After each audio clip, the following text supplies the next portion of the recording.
Great. You showcased one book. A couple of days back, I just noticed that you are also planning to publish a book with the title Everyday Causal Inference. So my question is, do you think we human beings are, causality seeking by nature? You mentioned about, Egypt, and I also, want to visit such, ancient places like the Incas in South America, and Peru and everything. I mean, if you look at all those ancient civilizations, they try to make sense of their environment and they try to somehow, answer a causal question, right? Why do certain, seasons happen, and why do certain stars align certain way, at a certain time of the year? And perhaps these pyramids are, indicative of certain star alignments. I'm not an expert, but I've heard such things on, on Discovery Channel and National Uh-huh. Geographic. So what's your take on that? Do you think we human beings are, causality seeking by nature? I do. I do. First of all, you talked about the book, and it's on a work in progress. I'm working on it, and the idea, like you mentioned, the everyday causal inference title, and yeah, I do linking those two topics, the book and the other question. I do believe we are data-driven beings by nature. Like people saw the fluids and they tried to connect it to something and how to make some intervene to make some action upon this. So I believe that we look for data to validate our hypothesis, but most of us don't have access on how to perform the analysis that is going to validate or refute a hypothesis, right?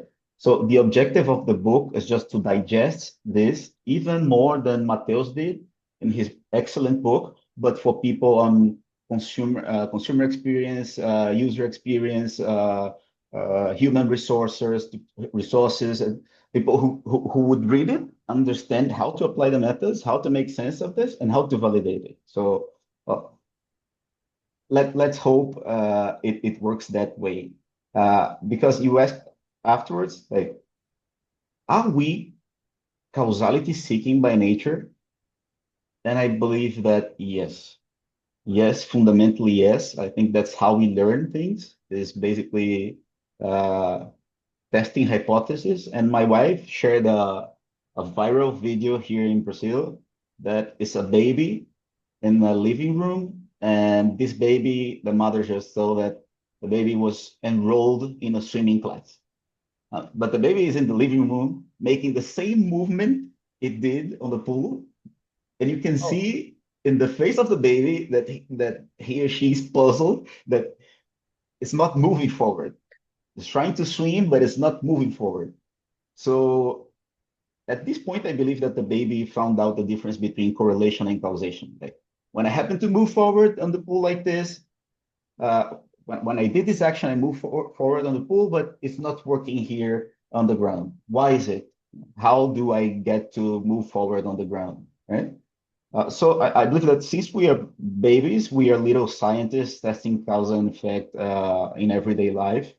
And the difference is that causal inference, which Julia Pearl writes in the Book of Fly, is a new science, is that now we have a structured way of thinking on how to validate whether more complex questions than, oh, how do I move forward? No, let's see whether this vaccine works. Now I have a proper way of how to investigate it. So summing up, yes, I think we're fundamentally causal beings.